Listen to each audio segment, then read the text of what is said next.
ને મારા ઘરનો અવાજ જે તમને બધાને બેકગ્રાઉન્ડમાં સંભળાય છે. હા એક્સેપ્ટ. હા બાય બાય બાય. मैं जा रहा हूँ. આજે હું પાલક બનાવું છું. મેં ધોઈને સમારીને ધોઈને રેડી કરી દીધી છે અહીંયા. તો આજે પાલક અને આની અંદર હું રીંગણ બટેકા ઉમેરીને શાક બનાવું છું. તો આજની આ રેસીપી હું તમારી જોડે શેર કરું છું. અહીંયા મેં એક કઢાઈ લઈ લીધી છે. કઢાઈમાં આપણે તેલ નાખીશું.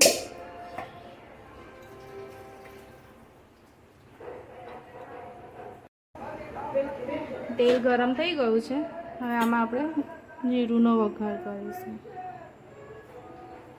જીરું આ છે ને આદુ મરચાં લસણને ખાંડી નાખ્યા હતા એ છે.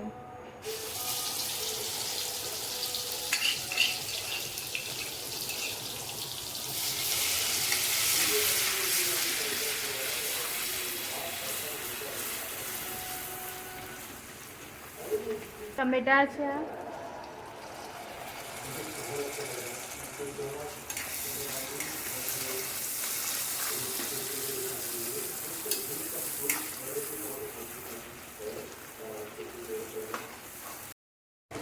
હવે આ શેકાઈ ગયું છે એટલે એમાં આપણે હવે હિંગ નાખી દઈશું.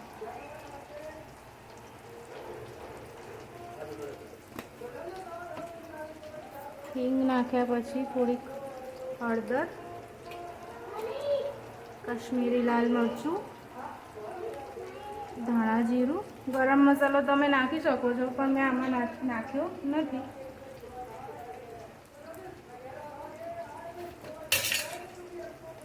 મીઠું ટેસ્ટ કરતાં થોડુંક ઓછું નાખવાનું કારણ કે ભાજી શોષાઈ જાય ને એટલે આમાં મીઠાનો ભાગ બહુ જરૂર નહીં પડે.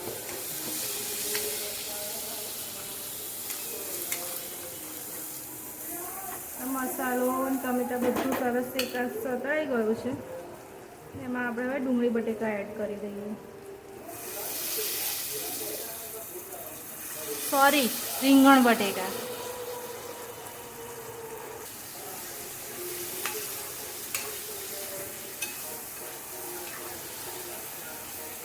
એકદમ લો ફ્લેમ કરીને એની ઢાંકીને થોડીક 5 મિનિટ માટે એને છોડી દઈશું. પછી આપણે આમાં પાલક એડ કરીશું. તો 5 મિનિટ પછી હવે જોઈ લઈશું.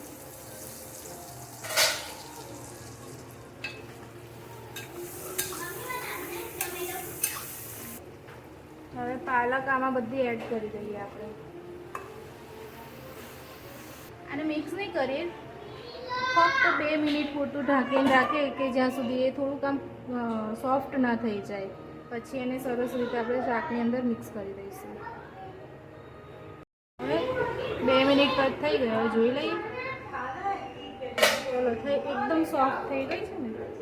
હવે આને છે ને ઢાંકવાની નહીં, હાઈ ફ્લેમ પર અને મિક્સ કરીને ચડવા દેવાનું.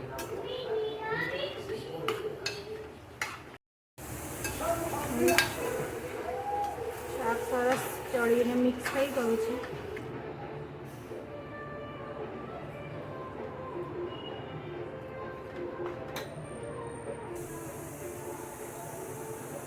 મગની દાળની ઢીલી ખીચડી અને પાલક રીંગણ બટેટાનું શાક આજની સાંજની ડિશ.